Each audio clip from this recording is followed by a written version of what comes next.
So this is Rare Forms of Magic, episode 1. Now we're calling the show Rare Forms of Magic because that's the best way to describe music, a rare form of magic. Now the premise of the show is this. We take some artists, eat some ice cream, talk some music, and talk some lyrics. First, we have Funke, the best teen rapper online, formerly known as Uncle Funko. Uncle Funko is dead. Alright, so we talked about the members of Tanuki All-Stars, but for anyone who's not woke, who's not in the gaming lifestyle, tell everyone what that means, why that is the name. Tell us about that.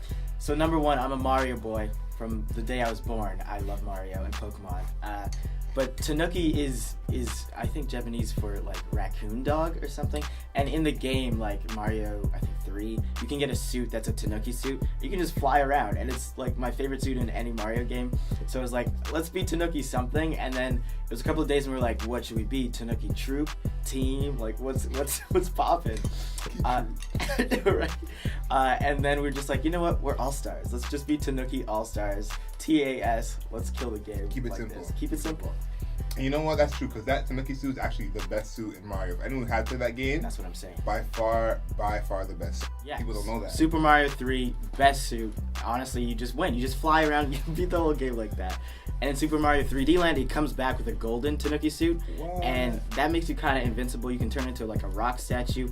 It's weird, but I mean, it's the Tanuki brand. It's golden. I don't know how much sense that makes, but it sounds like it's helpful, so I can't really argue with that. Okay. You talked about writing your raps earlier. From hearing your music, it sounds like you freestyle, but you said you write your raps. What's kind of your process in making music? Do you freestyle first, write later, or do you write first and then kind of alter it as you go? Oh my gosh, I actually have to think about this one. Sometimes I'll be in the shower and I'll just be like, oh yeah. Yeah, okay. Rap, ooh, cat, dog, hog, and then I'll be like, oh, this shit is fire. I'm gonna write this down. Okay. And other times I'll just be like, I'll hear a beat and then I'll start like writing to the beat, and I think that's how I do it most of the time. So it's more writing than freestyling, but it's a mix of both. Yeah, it's freestyling and then like refining that freestyle to a point where I think it's more clever and more just like it feels like written and calculated in a way. And then the idea for the country club, like how it is, was it one person that came up with that idea, or you guys together said, let's do this? We were in the lab. We were in the lab for a while. Like with Tanuki All Stars, like that took a long time to create a name that we were all like super cool with. And same with Country Club. We didn't know what our idea would be for a while. And then we figured out Country Club because we were like, what do white people like? Country clubs.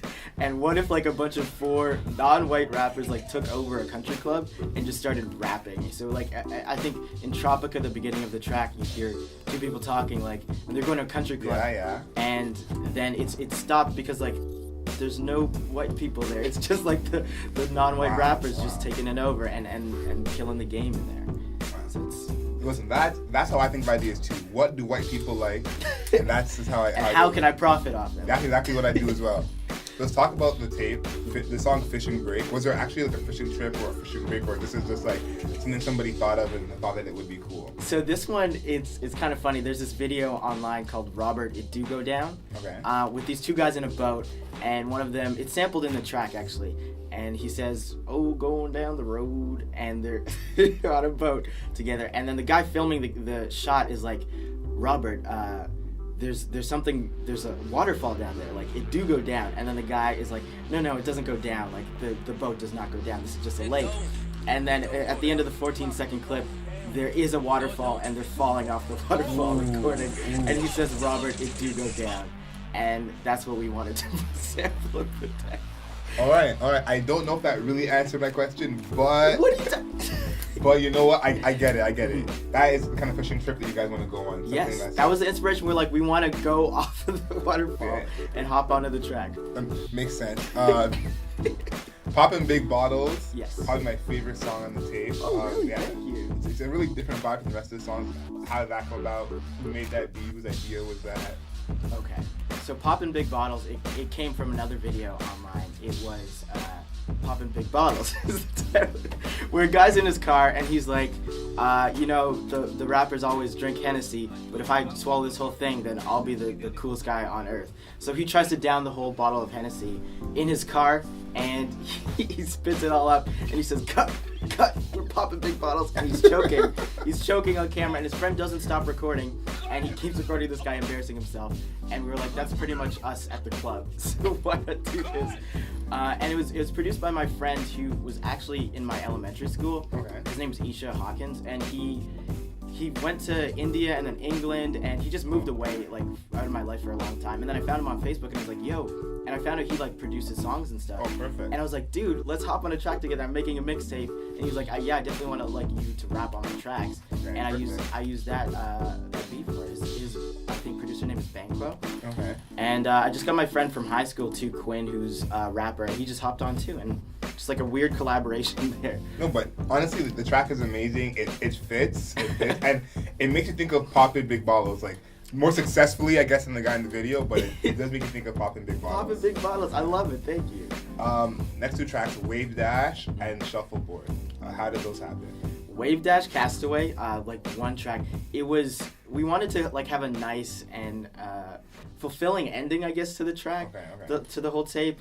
We wanted to sample one of my friends. He was actually a couple of grades higher than me in high school. Okay. His name's Emmett Verhoog. His like song name is Verhoog, and he's just like a beautiful singer, and I really love his stuff. He's based in Toronto. And I was like, I really want this guy like on the tape, and I want him on like a beautiful track. And I was like, let's do Wave Dash and Castaway. Like Wave Dash is a term in Smash Bros. Where you it's an advanced melee term where you're like dashing really fast on the stage and you're like really doing it. So I was just like, Wave Dash, like let's get it, let's Wave Dash on the track. And then Castaway as well, because like we're getting away from the country club. Like they kicked us out. Okay. Oh, so the end is when you get kicked out. Yeah, okay. we're gone, and I think we sample at the end an episode of Curb Your Enthusiasm where he gets kicked out of the country club, and we're like, that's us, we're gone, we're here. And Shuffleboard, actually, it's produced by Kevin, one of the guy who makes the cuter tracks, and it was sampled out of Earthbound Ness, like the guy with the striped shirt and stuff. It's a really old Nintendo game, and it's just super fun and has a lot of like nostalgic memories we all have with it. And we're like, what's fun? What do old people like? What do old people have nostalgia with? Shuffleboard. They love that stuff. You hit it on the head. They love it. And we actually got one of the people from All Day Anime, the track that inspired me to start like rapping and stuff. His name's Dr. Dude, one of the best producers and rappers out there, in my opinion. And he hopped on the track, and he was at the end of it. Wow. And I was like, damn, like I just reached out. That's and he pretty was sick. He's like, yeah, I heard your tracks, like I'm down to like help out. And he produced something like crazy, and he just hopped on it, spit some bars, and then it was me and Max and my friend Kim Death Chips who did the singing and the hook with Kevin as well. It was just like a super, that was one of the most like collaborative tracks, because we had singers, we had rappers, and like people that like were just featuring on. It was a crazy one. And it was fun to make. I like the way you guys do your collaborative tracks, because it seems like it's not just, okay, your turn, my turn. Yeah. It seems like it has more rhyme to the reason of what you guys are doing. So that's kind of what I liked about it, that you guys choose to do that. Thank you. And it's obviously, even the way you explain it, it doesn't seem like, okay, he's cool, you do this. You do this. Well, I wanted to stray away from that, because like I originally did that with a couple of tracks, and then I was like, wait, no, we should like work closer together on this, because I don't want it just to be like, hey, record this and then send that to me and then do your part. I want it to be like, let's see what's cool, and like let's collaborate ideas. When he got class, he come late with a 5-pound boneless steak, making everyone wait. He makes no mistakes. He stopped using Skype. You win every single fight. He don't know his blood type. No rush, but I'm big time. I'm a big fish. You a prawn, like it's District 9. Call me Bill Nye. Do a lot of shots, no tetanus. Can't test this. I'm the bestest, ambidextrous. Eating breakfast, playing Tetris with the temptress on a tremendous headless horse. Popping big bottles. Snoop just did a video and killed his whole motherfucking thing. Shit, if I do it. Shit. Boy, I don't give a heck of him. Pseudonym, the king of Skyrim. Dover kinnin' and winning. Tootsie rollin' and bowling. Nothing stolen, my slogan. All my shit's gold. Call me Schnitzel. Rata near automata Robocop. I got robot knees. Drinking Tamriel mead. My gang waddle D's. Cause I'm King DDD.